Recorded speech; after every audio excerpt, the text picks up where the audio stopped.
The Vorkai came with gifts. That was the part the history books always skipped over later, the part that made it so hard to explain to children who grew up after. They didn't come with warships blazing. They didn't come with ultimatums or conquest flags planted in burning cities. They came with gifts, and the gifts were beautiful. And for about 14 months, everybody thought that was fine. The first emissaries arrived over Reykjavik on a Tuesday in early November. Their vessels hanging in the sky like enormous soap bubbles turned to chrome. They were graceful in a way that made human spacecraft look like something knocked together from oil drums and ambition.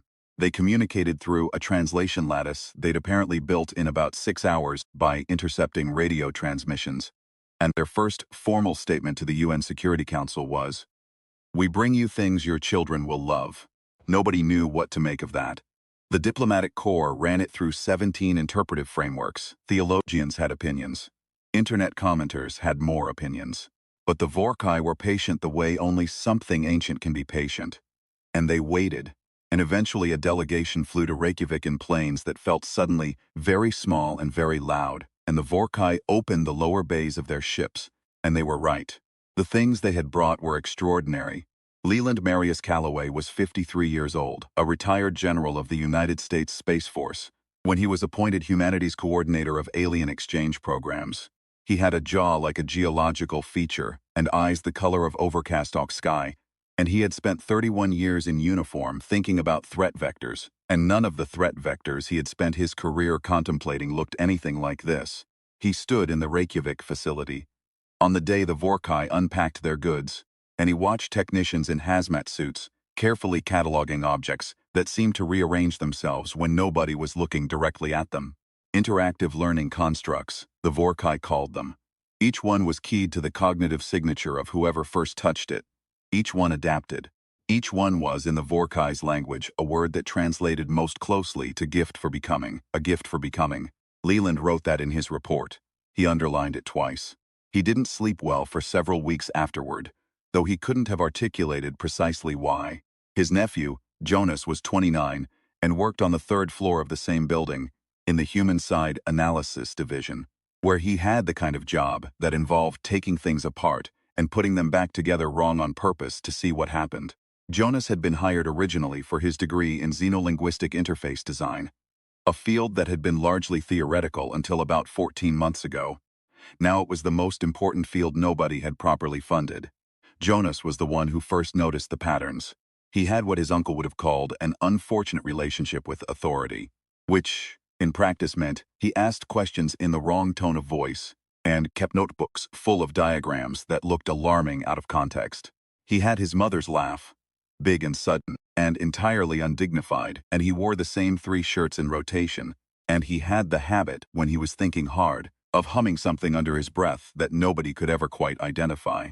His mother had hummed it too. He'd learned it from her but didn't know where she'd gotten it from. And the not knowing had never bothered him until she died, and then it bothered him constantly. He was humming it on the afternoon he pulled up the behavioral data on the Vorkai's gifts, cross-referenced against usage reports from the 47 schools that had been selected as pilot sites, and saw what the gifts were actually doing. The learning constructs adapted to the children who used them. That much was as advertised. What was not advertised was the specific nature of the adaptation. Jonas had written a secondary analysis algorithm, quietly, on his own time, because the primary analysis tools kept returning results that felt right but incomplete. The way you can describe the shape of a shadow without describing what cast it. The constructs were teaching. That was legitimate. They were teaching reading, mathematics, spatial reasoning, pattern recognition. All the things that had been announced in the press releases. All the things the Vorkai representatives smiled their careful smiles about during public briefings. But underneath those lessons, woven into the feedback loops and response architectures like a signal inside a signal, something else was being refined. The children were learning to fly, not literally, but the specific cognitive pathways being strengthened, the rapid environmental parsing, the spatial decision trees, the instinctive threat assessment combined with optimized vector selection. These were not the neural signatures of children learning to read. They were the neural signatures of pilots, of weapons operators, of someone learning to make very fast decisions about where to put something with a high degree of kinetic energy. Jonas sat with that for a long time. The humming slowed and stopped. Then he went to find his uncle. Leland's office smelled of coffee and old paper and something antiseptic that might have been the building, or might have been the general himself. He had a model of an F-22 on his desk that he'd had since before Jonas was born, and a photograph of his late wife on the credenza that he almost never looked at directly. He was on a call when Jonas arrived, and Jonas sat in the chair across the desk and waited, looking at the photograph because Leland wasn't, and thinking about how grief worked differently in different people, and how that was one of the more specifically human things there was. Leland ended the call and looked at his nephew. "Tell me something useful," he said. Jonas put the tablet on the desk. Leland looked at it for a long time without speaking, which was its own kind of answer. "You verified this independently," Leland said. 3 different models. I stripped my own analysis framework out of it on the 3rd run and let it build from raw data. Same result. The Vorkai know we have this data. They know we have the data. I don't think they know we can read it." Leland picked up the model F-22, which was a thing he did when he was thinking, and turned it in his hands. Outside the window, Reykjavik was gray and cold, and a Vorkai vessel was visible at the edge of the clouds, hanging there the way the moon hangs, too large for its apparent weight. "What's the end game?" Leland said. It wasn't a question. Jonas had thought about this for 6 hours before coming to the office. "They don't need our territory. They're not resource-limited in any way we can identify. But they are. I've been running the cultural exchange data. They are deeply uncomfortable with the concept of direct conflict. Everything in their history that we've been able to access, and we haven't been able to access much, but everything suggests that their civilizational ethic has something very close to a prohibition on one Vorkai harming another Vorkai. It's not law. It's something older than law. It's biology," Leland said, maybe. "Or culture that's become biology. Either way," Jonas leaned forward, "they have enemies. We just don't know who. And they need someone who can fight. Proxy soldiers. Better than that. They want a whole generation of proxy soldiers who think they want to fight. Who trained themselves. Whose governments asked for it to happen." Jonas paused. "The gifts are beautiful. That's the thing. They are genuinely educational along every metric we have. The children are learning. They're just also being prepared." Leland set the model down with a small, careful click. "How long?" he said. "The constructs are in 47 schools across 11 countries.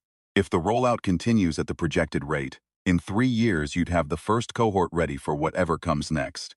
In 10 years you'd have a generation." Jonas looked at his uncle steadily. "Whatever they're building these pilots for, I don't think it's something we want our kids in the middle of." Leland was quiet for a while, then, "You know what the response will be if we go public. The Vorkai have been nothing but generous. 14 months of goodwill. Every politician on the planet is photographed shaking hands with them. They gave us 3 medical technologies in the first 6 weeks that cut child mortality by 9% globally. 9%. You try telling a room full of parents that the people who just saved 9 children in 100 are running a secret pilot program and see what they believe. I know. We need proof, not analysis. Not models, proof." Jonas nodded slowly. "So we get proof," he said. What followed was 6 weeks of the most deliberate, careful, and technically illegal information gathering Jonas had ever done, and he had once, as a graduate student, accidentally hacked a NATO weather system trying to prove a point about API security, so the bar was not low. He was not alone. There was Priya, who ran the Xenolinguistic Interface Lab on the 2nd floor and had a gift for finding the semantic seams in alien communication systems, the places where one meaning pressed up against another and left a mark. There was Hendrik, who was nominally a building maintenance technician, and actually the best human expert on Vorkai technological architecture currently alive, largely because he was the only person who had ever successfully dismantled and reassembled one of their lesser artifacts and gotten it to work again, which the Vorkai themselves had found surprising in a way they tried hard not to show. And there was Nora, who was 12 years old and had been using one of the Vorkai constructs at the pilot school 3 blocks from her apartment for 8 months, and who had agreed to wear a neural monitoring patch for 2 weeks because Jonas had explained the situation to her in full, in words that didn't condescend, which was how he knew she would agree. Nora was the proof. The neural data from those 2 weeks was unambiguous in a way that analysis models never quite managed to be.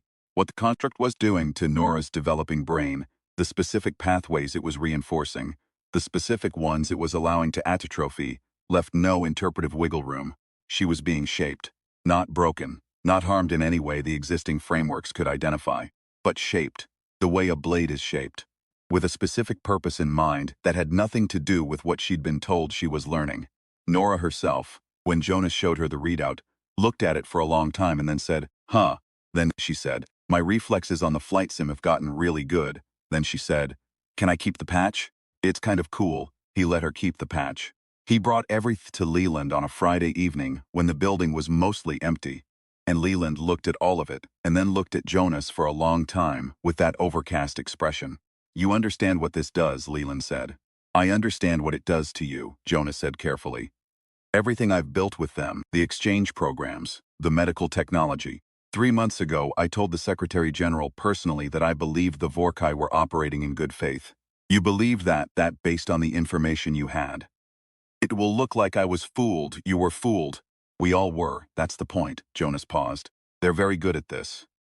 Leland picked up the F-22 again, and this time he held it for a long time without turning it. Just held it. And Jonas watched his uncle's face do something complicated that he associated with the photograph on the credenza.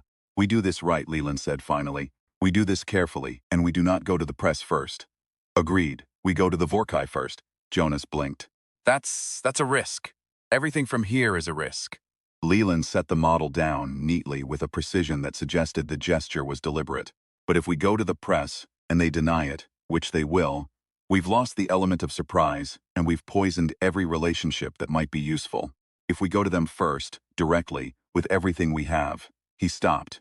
"You're betting they don't know we can read it well enough to react," Jonas said. "I'm betting on something older than that." Leland's voice was flat and final in the way that certain decisions sounded once they were made. "I'm betting that they have never had anyone look them in the eye and tell them what they're doing. Not in whatever history they have. I'm betting they have never had to hear it spoken out loud by someone who isn't afraid of them." Jonas thought about that. "Are you afraid of them?" "Yes," Leland said immediately. "But I'm better at it than they are." The meeting was arranged through official channels, which took 4 days, and took place in a Vorkai facility outside Reykjavik, in a room that had apparently been designed to make humans feel comfortable, which meant it was slightly too warm and contained furniture that was almost the right shape. There were 3 Vorkai present. They communicated through the translation lattice, which rendered their speech in a voice that was a composite of 17 recorded human voices, and sounded consequently like nobody. Leland sat across from them, with Jonas on his right and Priyan on his left, and he put the data on the table.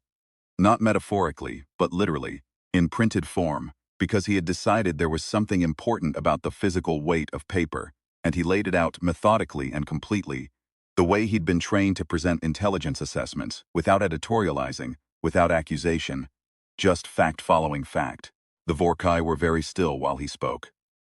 Their stillness was different from human stillness. It was the stillness of something that had already made all the calculations. When he finished, the one on the left, who held some rank or function that didn't translate, said, "You have understood this incorrectly." "Explain the part I've understood incorrectly," Leland said. A pause. "The preparation is beneficial. The children will become capable. This is a gift. The children will become capable of fighting your war. They will become capable." Another pause, and something moved in the stillness, a flicker of reassessment. "Your species is young. You have potential that is not yet expressed. We are accelerating the expression, without asking. Children are not asked. They are raised." Jonas felt the temperature of the room shift in some way that had nothing to do with the heating system. Leland was quiet for a moment. When he spoke again, his voice had the specific flatness that Jonas associated with a decision already implemented rather than one being made. "My species," Leland said, "has a very specific relationship with the idea of someone doing something to our children without asking.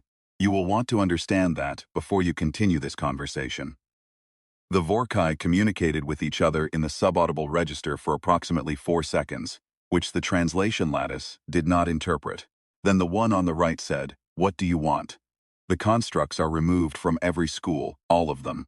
We keep the other exchange goods, the medical technology, the environmental monitoring systems. But the constructs go." Leland paused. "And you tell us who you're fighting." "That information is not." "You tell us who you're fighting," Leland repeated, with the patience that had iron inside it.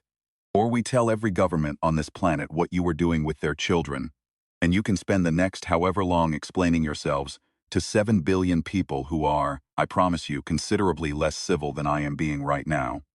The subaudible conference lasted 19 seconds this time. Then they told him. The Vorkai called them the HFY, which the translation lattice rendered as something close to the silence between stars. They were old in the way that made the Vorkai seem young, and they moved through space in vessels that registered on no sensor system the Vorkai had developed. And they came without warning. The Vorkai had been fighting them for what translated approximately as 8,000 years, at a cost that the translation lattice struggled with and finally rendered as more than can be said. You could have asked, Jonas said. He hadn't planned to speak, but the words came out. You could have explained the situation and asked. The Vorkai looked at him. All three at once, which was disconcerting. Your species had not been assessed as capable of informed consent on matters of this scale. How do you assess that now, Jonas said. Another 4-second conference. Ongoing, Jonas laughed.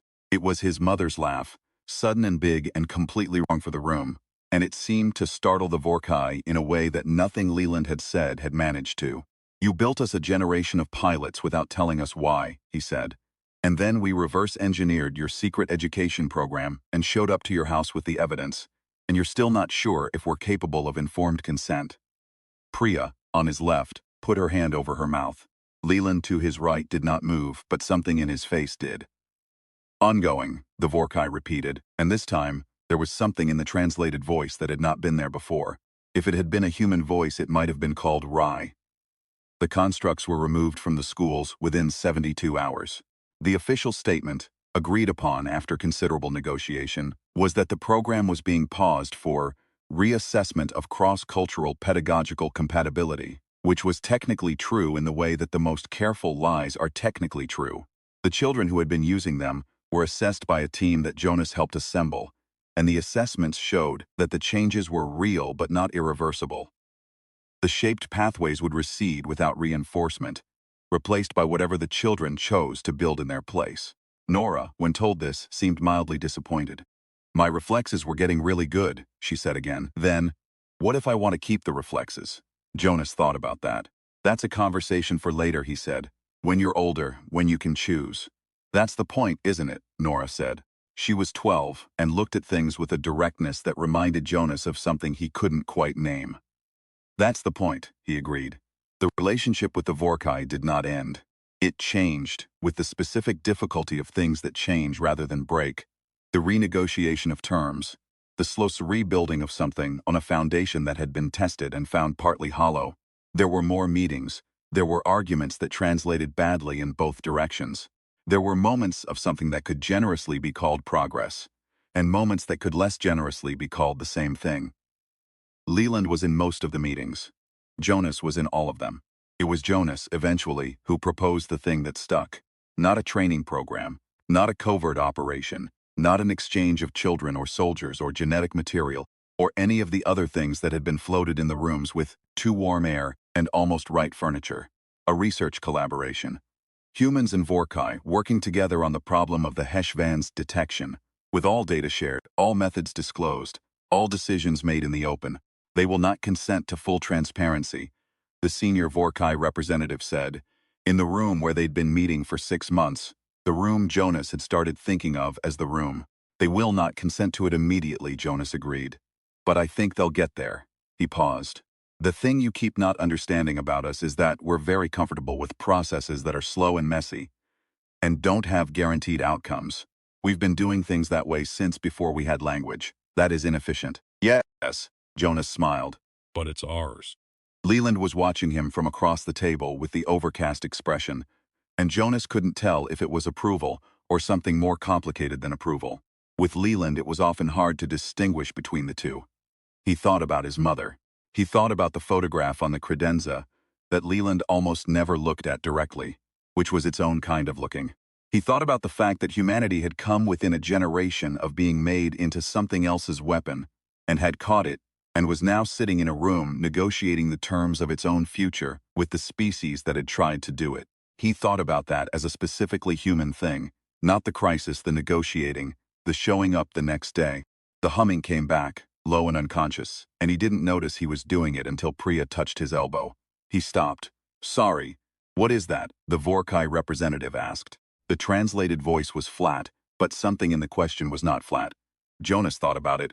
"Something my mother used to hum. I don't know where she got it." He paused. "I don't know what it is, actually. I don't know. It helps me think." The Vorkai was quiet for a moment, then it said, through the lattice, "We have something similar. A pattern of resonance. It is very old. We do not know its origin." Jonas looked at the Vorkai for a long time. "Huh," he said. It was months later, when the collaboration was 18 weeks old and producing actual results, and Leland had cautiously started looking at the photograph more directly, that Jonas was reviewing archival Vorkai cultural data and found a frequency embedded in some of their oldest recorded signal patterns. A resonance. Very old. He isolated it and ran it through a spectrographic converter and then sat for a long time looking at the waveform. He hummed 4 bars. The waveform matched. He sat with that for a while, alone in his office, in the particular silence of a discovery that changes the shape of things but not their weight. Then he called Priya and told her to come look at something. And she did, and she sat with it for a while too, and then she said, "Jonas, I know. This means I know. How long ago?" "I don't know." "Long." They both looked at the waveform for a while. "It doesn't change anything," Priya said finally. "No," Jonas agreed. "It doesn't change anything. We're still us, they're still them. The HFY are still out there." He paused. "But it's something to know," Priya nodded. "It's something to know." The collaboration continued. The months became a year, then 2. The HFY remained somewhere in the deep black, unknown and quiet in the way that the translation lattice had been trying to convey, and finally ran simply as patient. The data from the joint research program accumulated in servers on 3 continents and 2 Vorkai vessels, and the humans and the Vorkai learned, slowly and with difficulty, and with frequent failures of translation in both directions, how to be something other than what they'd started as. Not enemies. Not the relationship the Vorkai had originally intended, which had a word that translated approximately as managed asset. Something without a clean name in either language. Something that was still being built.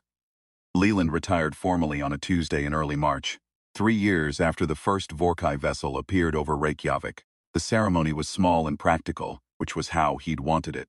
Jonas attended and wore a tie for the occasion, which Leland noticed and did not comment on.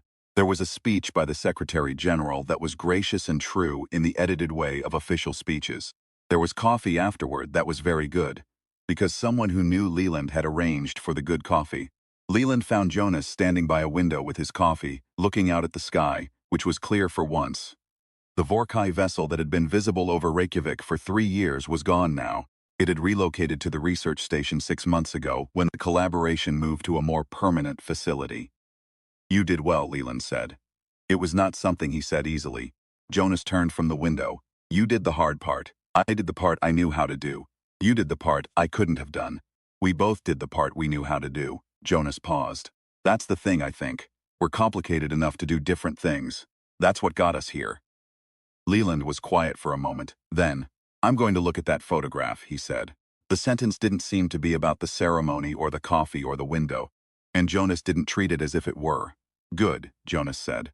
Leland nodded once, with the precision of a deliberate gesture, and they stood together at the window for a while, without speaking, which was its own kind of conversation.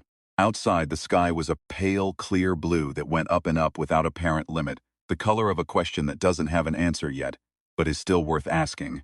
The clouds moved at whatever speed clouds move, indifferent to the negotiations happening below them, indifferent to the waveforms in the archives, indifferent to the silence between stars. Jonas started humming again without noticing. He didn't stop when he noticed. The thing that had kept humanity from becoming someone else's weapon was not a battle. It was not a revelation handed down, or a savior appearing in the nick of things.